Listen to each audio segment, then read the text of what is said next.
Assalomu alaykum hammaga. Bugun Cobalt mashinasiga yangicha start stop qo'yib beramiz. Buni sifati o'sha vatan start stopniki bilan bir xil qilingan va qo'shimcha funksiyalari bor. Ya'ni o'zini shtatnoy pultidan mashinani zavod qilib berish funksiyalari bor. Start stopimizning platasi, demak, mana bu ikkita oqimiz zamok elementdagi ikkita starter simga bo'linadi. Sariq atsisi, qizilimiz zajigani, ko'k BCM ga bo'linadi. Hozir BCM ga qaysi simga bo'lashini ham ko'rsatib o'tamiz. Bu ikkita sariq bilan yashil simimiz Magicar qo'yilgan mashinalarga starter bilan zajigani simga bo'linadi. Bu yoqdan sariq, qizil va qora doimiy plus va doimiy minus. Sariq simimiz generator simiga bo'linadi. Jigarrang simimiz mexanika mashinalarida skoriy datchikka bo'linadi. Avtomatlar bo'ladigan bo'lsa shart emas. Yashil simimiz tormozda plus chiqadigan simga bo'linadi. Ko'k simimiz o'sha qulflaganda minus keladigan sim hisoblanadi. Mana knopkalari ham original vatan start stop bilan bir xil qilib ishlangan. Demak, ustanovka qilishni boshlaymiz. Mana ketdik.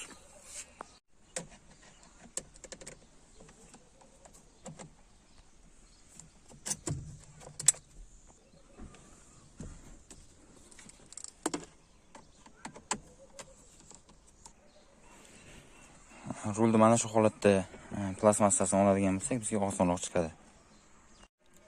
Demak, ochib tayyor qilib oldik. Bu yerda mana shu stekerni olamizda. Stekerimizda bor simlarimiz mana bunaqasiga qaraganimizda, demak, birinchi simimiz bu zajigani simi, o'rtadagi mana qizil simimiz bu doimiy 12 volt plus, keyingisi atsisi, chekkadagi ikkita oqimiz bu starter simlari. Va bu yerda o'zi skorost datchik qo'yilgan ekan mashinaga. Hozir buni tekshirib ko'ramiz. Mana bu holatda mana bu holatda hozir minus yotibdi, ya'ni skorost xalosda turibdi. Skorostga qo'yadigan bo'lsak, mana yo'qolyapti. Xalosga qo'yganimizda yana paydo bo'ladi. Bu skorost datchikning simi. Endi keyingisi mana bu yerda bor. Bu hozir minus yotibdi, ya'ni bu benzin nasos simi. Bunga mana ulab oldik. Mana minus yotibdi. Zamokni ochadigan bo'lsak, stekerni ulaymiz.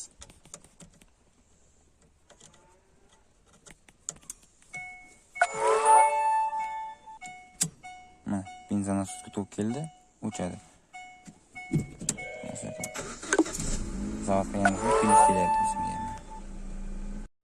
Demak, mana bu old eshigiga kirib ketgan simdan, bu simdan eshikda ochganda, yopganda minus keladigan simini topib olishimiz kerak. Demak, mana bu yerda ikkita sim ochdi yopdi uchun ishlaydigan sim. Bunga relay qo'yib olamiz hozir.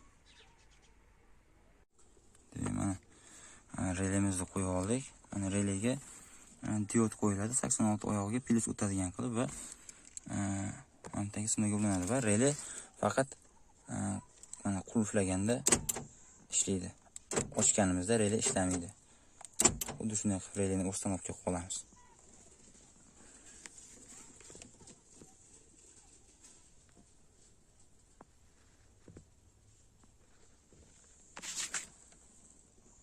Demak, bu stekerimizdagi qora simimizni va relayning bitta oyoqchasini, o'sha 30 yoki 87 oyoqchasini doimiy minusga ulab olamiz. Ya'ni mana korpusimizda minusimiz bor, o'sha korpusga ulab olamiz. Demak, mana relayimizning oyog'ini va bitta qora simimizni doimiy minusimizni massaga ulab oldik va stekerdan ko'k simni relayni ikkinchi oyog'iga ulaymiz. Ya'ni qulflaganimizda relay ishlaydi va mana shu ko'k simga massani beradi, minusni berib oladi bir marta. Mana bu yerdan orqa stopni ham chirog'ini topib olamiz. Bunga ham kontrol ko'rlarni tekshirib ko'ramiz. Mana hozir minus yotibdi. Tormoz pedalni bosganimizda mana plus keladi. Demak, tormoz bosganda plus keladigan simni ham shu yerdan oldik va doimiy plusni ham shu yerdan olamiz. Demak, bu stekerimizdagi simlarni hammasini olib oldik. Doimiy minus, doimiy plus, jigarrang skorichakdan kelgan minus, ya'ni hali skorich datchikniki, sariq generator, yashil orqa stop va ko'k simimiz qulflaganda minus kiradigan relay bilan ulab oldik. Endi keyingi mana bu stekerga o'tamiz. Demak, bu stekerni ham ulab oldik, faqat bitta ko'k simimizni BCMga borib ulashimiz qoldi. Bu yerda qizil stekerdagi birinchi simga o'rtadagi qoladi, uchinchisiga sariqda borib ulaymiz.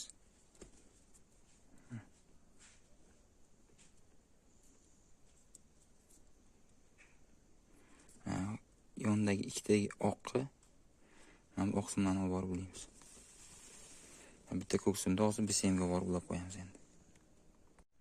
Bitta ko'k simimizni mana bu qora stekerdan, BCMdagi qora stekerdan topib olamiz. Demak, qora stekerimizdan mana qizil tomon, o'ng tomonga qaraganda bundoq qarasak, pastdan ikkinchisi mana bu simga o'sha ko'k simni olib kelib ulaymiz. Bu mashina zavod bo'lganda ham, masalan, Cobaltda mashina zavod bo'lib turgan holatda pult ishlamaydi. Lekin start stop qo'yganda mana shu pult ishlashligi uchun mana shu simga o'sha ko'k simni ulab olishimiz kerak bo'ladi. Mana eng pastki qatordan ikkinchisi o'ng tomondan. Shu qora stekerdagi simga ulab oldik, mana ko'k simimizni.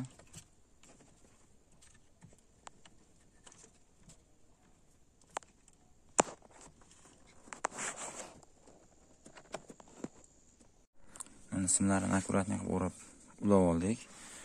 Bu simlarni ham izolent taqib qo'yamiz chiroyli qilib. Mana knopkalarining yonishi.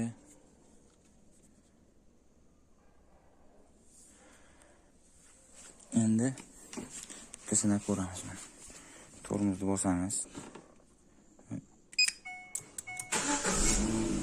Mashinamiz zavod bo'ladi. Pedalni bosgan holatda bossak o'chadi. Endi shtatnoy pultidan zavod qilib ko'ramiz buni. Endi mashinani ko'rinadigan joyda tursin. Yopamiz. Mashinani qulflaydigan bo'lsak o'chadi va mashina qulflangan holatda knopkasini ikkita uchta bossak mashinamiz zavod bo'ladi. Zavod bo'lganda tablolar yonmaydi va start stopimiz megat qilib turadi, mana shunaqa qizil. Pult bemalol ishlaydi bunaqa holatda. Mana mashinani ochamiz. O'tiramiz va start stopni bitta bossak yoki tormozni bosadigan bo'lsak, start stopga o'tib ketadi mana. Mana start stopimiz yana yonadi, o'sha start stopga qaytadi. Endi bemalol haydab ketsa bo'ladi mashina. Tormozni bosib o'chiramiz yoki 5 sekund bosib turib qo'yaversak ham mashina o'chadi. Yoki yana o'sha qulflash tugmasini 3 marta bosadigan bo'lsak, mashina o'chadi. Yana bitta bunda 3 ta funksiyada ishlaydi. Mana yonida knopkachasi bor. Mana bitta bosadigan bo'lsak, bitta signal chaladi. Bu bitta chiyillashi, bu Magikarp pult bilan ishlaganda mana shu knopkasi bosilib, birinchi funksiyasiga qo'yib qo'yiladi. Agar Cobaltlarda o'zini zavodskoy pultidan zavod qilish kerak bo'lsa, u ikkinchi marta bosib qo'yasiz, mana ikkita chaladi. Bu ikkinchi funksiyada ishlaydi. Ya'ni boyagi eshikni qulflaganimizda minus keladigan qilib ulansa, shunaqa ikkinchi funksiyasida ishlaydi. Ya'ni uchinchisiga qo'yadigan bo'lsangiz mana bunaqa 3 ta chaladigan bo'lsa, bu qulflaganingizda plus keladigan, o'sha ko'ksimga plus keladigan qilib ulash kerak bo'ladi. Bizda hozir minus keladigan qilib uladik.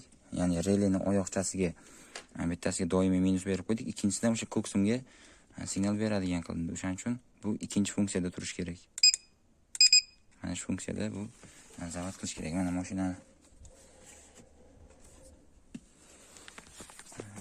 yopamiz.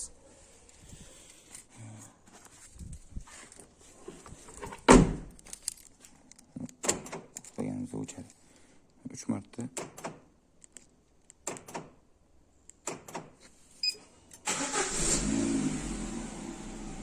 bosganimizda zavod bo'ladi. Qizil mega turib turadi va yana o'sha knopkani 3 marta bossak,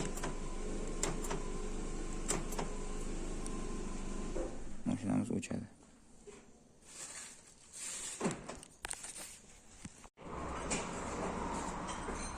Zamokni kesib tashladik. Demak, mashinamizga start stopni o'rnatib bo'ldik. Rullarini qulflanmaydigan qilib, o'sha rul blokirovkalarini kesib olib tashladik. Ya'ni ba'zilar teshib samolyot urib qo'yishyapti. U yurib ketayotgan vaqtda rul qulflanib qoladigan holatlar ham bo'lyapti. Mana bizda kesib tashlandi, hech qanaqa bir xavfli tomoni qolmadi. Bunda mana tormozni bosadigan bo'lsak, svetlari yonadi. Yana qulflab qo'yadigan bo'lsangiz, mashinani yana o'chadi. Qulflash tugmasini, mana qo'shimcha funksiyalaridan bittasi. Qulflash tugmasini 3 marta bosadigan bo'lsak, mana mashina o'zini o'zi zavod qiladi. Faqat tablo yonmaydi, qizil megat qilib turadi yongan vaqtida. Mana shu holatda kelib mashinaga o'tirib knopkani bitta bossangiz yoki tormozni bossangiz, o'sha start stopga o'tib ketadi. Yoki yana o'chirib qo'ymoqchi bo'lsangiz, o'sha knopkasini bosadigan bo'lsangiz, mashina o'zini o'zi o'chiradi. Rahmat hammaga, sog' bo'lasizlar.